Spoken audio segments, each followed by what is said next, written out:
श्रियकान्ताय कल्याणनिधये निधयेतिनां श्रीवेङ्कटनिवासाय श्रीनिवासाय मङ्गलम्।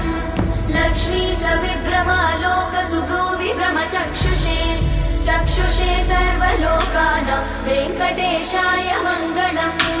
श्रीवेङ्कटाद्रिशृङ्गाग्रमङ्गलाभरणाग्रये मङ्गलानां निवासाय श्रीनिवासाय मङ्गलम्।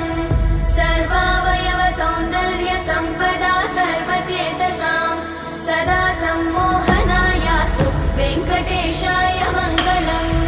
नित्याय निरवध्याय सत्यानन्दचिदात्मने सर्वान्तरात्मने श्रीमद् वेङ्कटेशाय मङ्गलम्। स्वतः सर्वविदे सर्वशक्तये सर्वशेषिने सुलभाय सुशीलाय वेङ्कटेशाय मङ्गलम्।